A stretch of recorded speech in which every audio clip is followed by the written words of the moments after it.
Pria paruh baya dijemput oleh istrinya setelah perjalanan panjang. Hubungan mereka sangat baik.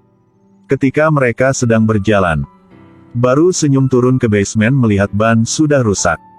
Dia berbalik badan dan melihat pencuri muncul. Jelas pasti ban dirusakin oleh orang ini. Istri berpikir adalah tindakan sabotase yang disengaja, tapi dia dihentikan oleh suaminya, Stanley. Dia dulu agen khusus, tidak mau ada masalah dengan orang ini. Tapi ketika menoleh dipukul sampai pingsan oleh orang lain. Orang-orang ini sangat kejam. Dia langsung tusuk ke istri Stanley. Sebelum pergi, mereka juga terus memukul pria ini. Stanley melihat istri dia jatuh dalam hati sangat sedih. Tidak lama, Stanley ke kantor polisi untuk mengidentifikasi penjahat. Dia langsung melihat tersangka ada di situ. Karena dia ingat wajah mereka, satu orang ada tato hitam. Dia pastiin orang ini yang bunuh istri dia. Lalu polisi tidak omong apa lagi, langsung suruh Stanley pulang. Stanley tidak mengerti apa yang jadi. Lalu dia melihat polisi lepaskan kedua orang itu. Ketika lewat dengan mata provokatif Stanley. Stanley terkejut. Kalian sedang melakukan apa? Bukankah saya sudah tunjukkan tadi? Jawaban polisi sangat aneh. Preman-preman ini hidup di masyarakat. Kasus ini ditangguhkan. Kau sedang omong apa? Apakah si pembunuh dibebaskan? Polisi mengatakan sesuatu yang tidak bisa kasih tahu. Stanley tidak omong apa, dia tidak punya pilihan lain. Diri sendiri tahu situasi korupsi di kota ini, jadi marah juga tidak bisa. Tidak punya pilihan lain jadi hanya bisa balas dendam seperti John Wick. Dia ambil tas senjata disembunyikan dengan waktu yang lama. Lalu pergi ke tempat teman bernama Dennis. Dennis menyiapkan daftar preman terlebih dahulu. Tapi dia masih ragu mau bantu Stanley atau tidak. Stanley hanya bisa tindakan sendiri. Dia pergi ke bar, duduk dan pesan minum. Kadang-kadang melihat ke situ. Seorang pria kulit hitam sedang pakai kalung yang gede. Dan seorang wanita sedang berbicara dengannya. Ada masalah apa dengan kau lagi? Pria duduk di situ terus melihat ke kamu. Pria kulit hitam tertawa dan omong. Biarkan saya kasih orang itu coba rasa punya peluruhnya. Lalu dia keluarkan satu tas dan kasih buat wanita ini. Melihat tas itu ada barang tinggalkan punya istri Stanley. Pria kulit hitam ambil bola lalu taruh di meja bar. Target adalah gelas punya pria di depan. Pria itu melihat wajah Stanley langsung panik, dia lari keluar. Stanley dengan cepat ikuti dari belakang. Baru buka pintu, untungnya cepat, dia lolos dari tembakan. Dia juga ambil pistol dan balas. Lalu keluar dari bar. Pergi ke tempat gelap, pistol diarahkan ke kepala. Kau mencari saya? Lalu pria kulit hitam ingin mengontrol. Dia melawan dengan cepat pistol jatuh. Stanley tanya kenapa mau bunuh seorang tidak bersalah. Pria kulit hitam jawab dan mau ambil pistol di tanah. Lalu Dennis muncul dan kedua langsung bunuh pria itu. Dengan cepat, mulai perang. Ambil ponsel punya pria itu lalu masukin mayat ke dalam tuang sampah menggunakan api untuk bakar. Tapi sekarang di satu sudut, ada seorang ambil foto. Orang itu berhasil langsung kasih tahu ke bos. Mereka adalah orang di belakang ini semua. Dia bilang kedua orang itu membunuh pria kulit hitam. Mungkin akan mencari orang lain. Lalu kenapa bos bisa nyantai seperti itu? Di jalan ini tidak ada orang berani cari masalah dengan bos. Dua orang ini harus ngapain? Bos panggil bawahan datang lalu suruh ingatkan muka dua orang itu. Cari dan bunuh sekeluarga mereka, paham?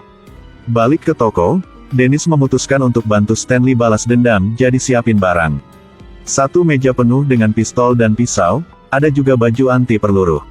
Dengan no HP disimpan dalam HP pria kulit hitam itu. Stanley mencari ke satu toko dan tanya pemilik. Kau tahu pria ini gak? Dia punya tato gambar lalat. Pemilik toko mulai tegang langsung panggil rekannya. Di tempat Stanley baru tato, ada seorang kumis masuk ke dalam. Dia keluarkan satu pistol dan arahkan ke kepala Stanley. Dia melihat muka Stanley. Lalu pistol jatuh dilempar keluar. Pria itu ambil pedang lalu tusuk ke tangan Stanley. Tapi Stanley sudah ambil pisau di meja dan masukin ke leher pria itu. Lalu Dennis balik ke toko dan melihat toko sudah hancur. Dan ada seorang tunggu di dalam. Melihat sudah tahu mereka sedang mencari yang lain.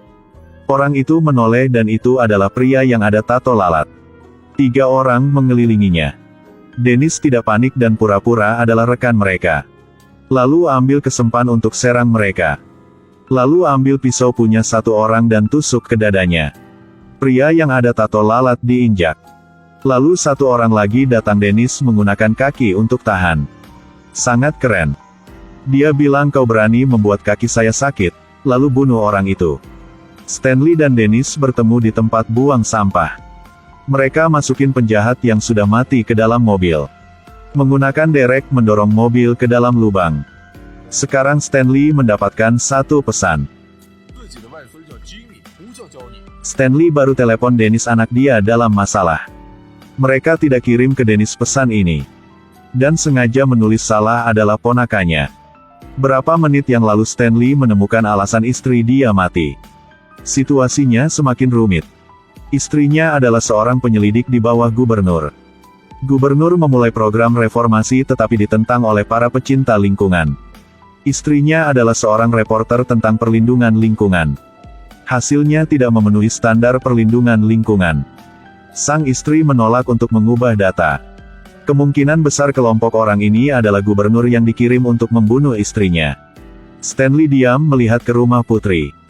Ponkan diikat, putri telah diculik. Stanley masuk ke dalam rumah dari belakang lalu bunuh mereka. Saat ini putri dia diarahkan pistol ke badan. Tidak banyak pikir, Stanley buang pistol dan tendang. Tapi ini adalah cara untuk mengatasi situasi ini. Karena di belakang dia adalah Dennis yang pegang senjata jarak jauh. Dennis dengan cepat tembak orang itu.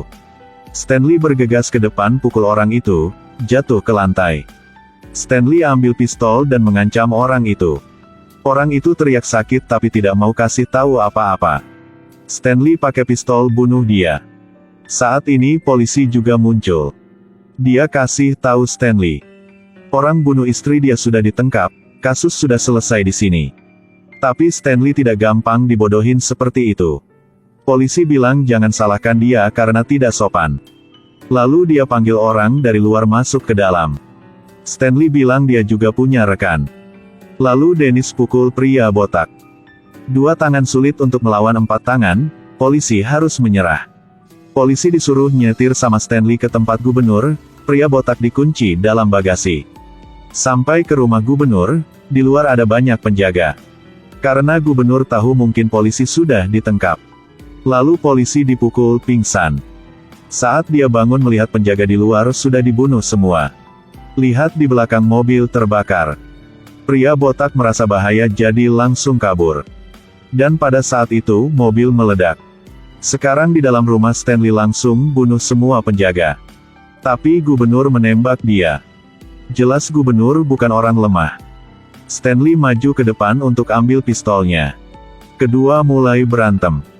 Yang aneh adalah gubernur tidak ada niat bunuh Stanley dan mulai omong kosong. Lalu pistol diambil oleh Stanley. Gubernur ditusuk dengan pisau. Dia sekarat, pembalasan ini telah dibayar.